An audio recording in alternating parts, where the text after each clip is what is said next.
So hello friends, welcome back to my YouTube channel. इस video में हम देखने वाले हैं लिमिट का एक और प्रॉब्लम। जो क्वेश्चन है मेरा, limit x tends to zero 1 minus cos m x upon 1 minus cos n x.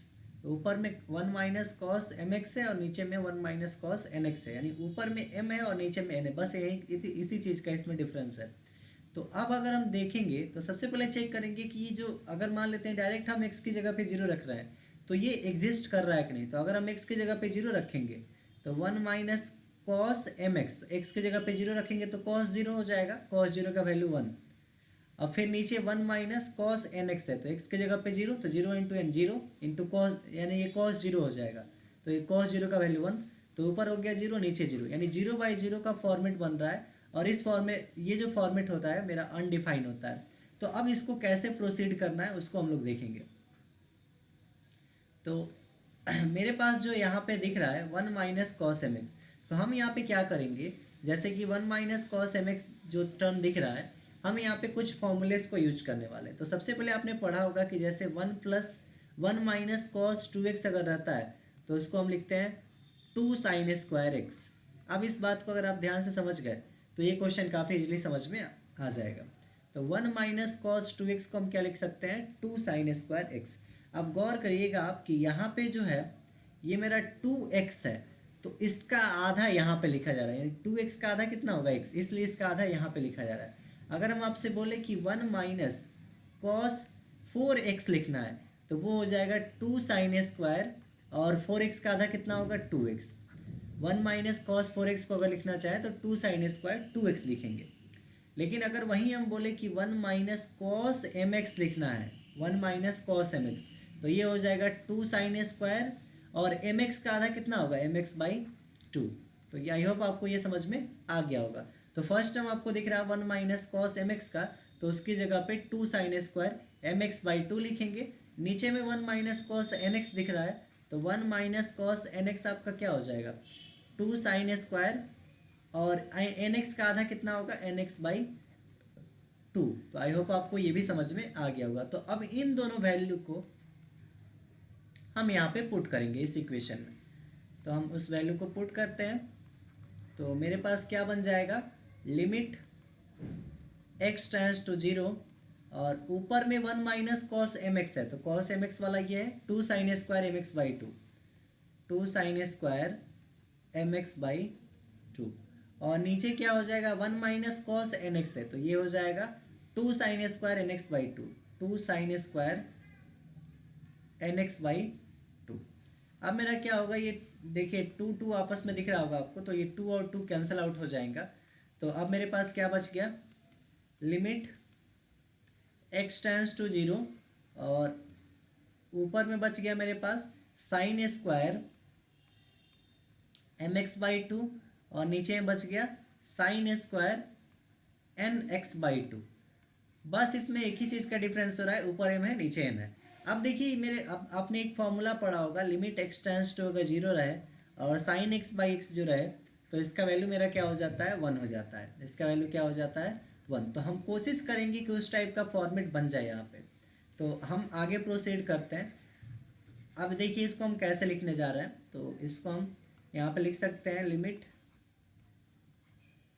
X tends to zero, और इस sine square m x by 2 को हम साइन एम एक्स बाई 2 का होल स्क्वायर लिख सकते हैं, upon sine square n x by 2 को हम साइन एन एक्स बाई 2 का होल स्क्वायर लिख सकते हैं। अब इसको हम ऐसा भी लिख सकते हैं, जब मान लेते हैं कि ए स्क्वायर अपॉन बी स्क्वायर वाला टर्म है तो इसको ए बाई बी का होल स्क्वायर भी लिख सकते हैं। तो हम इसको ऐसा भी लिख सकते हैं। तो ये मेरा हो जाएगा, ये कितना हो जाएगा, limit x tends to zero, और ये हो जाएगा कितना, sine m x by 2 upon sine n x by 2 का whole square, sine m x by 2 upon sine n x by 2 का होल स्क्वायर हो जाएगा। ये आपको समझ में आ गया होगा। अब इसके आगे बढ़ते हैं हम लोग। तो मेरे पास आ गया है limit x tends to zero, sine m x by 2 upon sine n x by 2 का होल स्क्वायर। ये टर्म मेरे पास मिल चुका है यहाँ से, इस वाले टर्म से, तो इसको हमने सेम एज इट इज यहाँ पे लिख दिया। अब हम क्या करेंगे, यहाँ पे कुछ कंसेप्ट यूज करने वाले हैं। जैसे कि हम आपने फॉर्मूला जो पढ़ा है उसमें क्या होना चाहिए, जैसे sine m x by two है तो sine m x by two. अब देखिए हम इस नीचे में एम एक्स बाई टू लिख रहे हैं और इंटू यहाँ पे एम एक्स बाई टू कर रहे हैं। फिर सेम एज इट इज हम क्या कर रहे हैं कि नीचे वाला जो टर्म है अपॉन ये sine n x by two, sine n x by two, तो इसके अपॉन में भी एन एक्स बाई टू लिख रहे हैं और इनटू में एन एक्स बाई टू कर रहे हैं और इसका होल स्क्वायर यहाँ पे है तो होल स्क्वायर लगा रहे हैं। अब ऐसा करने का क्या रीजन रहा, अब आपको ये बताते हैं। तो हम जो फॉर्मूला पढ़ते हैं, जैसे कि लिमिट मान लीजिए एक्स टेंड्स टू जीरो है और साइन एक्स बाई एक्स है, तो वो क्या, इसका वैल्यू वन होता है, तो वो क्या बोलता है कि जो साइन के एंगल में रहना चाहिए वहीं उसके नीचे रहना चाहिए और वहीं लिमिट टेंस करना चाहिए, तो तीनों जगह पे सेम होना चाहिए। तो हमने इसलिए यहाँ पे एम एक्स बाई टू था तो नीचे भी एम एक्स बाई टू से मल्टीप्लाई डिवाइड किया। अब नीचे एम एक्स बाई टू लाएंगे तो उसको इस वैल्यू को अनचेंज बनाने के लिए सेम क्वांटिटी से मल्टीप्लाई करेंगे ताकि ये मेरा फिर से कट जाएगा और सेम चीज़ आ जाएगा। तो हमने ऐसा किया। फिर नीचे भी एन एक्स बाई टू था तो एन एक्स बाई टू और नीचे में एन एक्स बाई टू से डिवाइड करके इधर मल्टीप्लाई कर दिया ताकि ये अनचेंज रहे। अब दूसरा आप देख रहे हैं कि हम जो तीनों जगह की बात कर रहे हैं यानी एक्स एक्स एक्स सब जगह सेम रहना चाहिए, बट यहाँ पे तो एक्स ही है ना, एम एक्स बाई टू तो है नहीं, तो एक्स टेंस टू जीरो है तो इसको हम m x by two tends to zero ही बना सकते हैं, भी बना सकते हैं।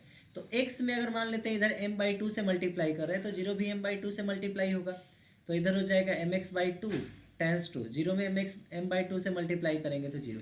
तो आप देख सकते हैं कि इसको हम m x by two tends to zero भी बना सकते हैं। तो आप इजीली इसको क्या कर सकते हैं, सॉल्व कर सकते हैं टेंस वाला कॉन्सेप्ट यूज करके। आप देखिए इसमें क्या होगा, यहाँ पे जो x है और ये x है दोनों कैंसल आउट हो जाएगा, ये टू से टू कैंसल आउट हो जाएगा। अब ये जो क्वांटिटी है ये वाला, इन दोनों का वैल्यू हो जाएगा वन, ऊपर में वैल्यू हो गया वन, नीचे में इसका ही वैल्यू वन, और ऊपर देखिए एक टर्म बच गया है m और नीचे में एक टर्म बच गया है n और इसका होल पावर टू यहाँ पे बच गया है। अब वन इंटू एम, एम का square m square upon one into n, n का स्क्वायर एन स्क्वायर, तो m square by n square इस क्वेश्चन का फाइनल आंसर होगा। सो आई होप आपको ये वीडियो समझ में आया होगा। So thanks for watching my video and keep supporting and subscribe my YouTube channel.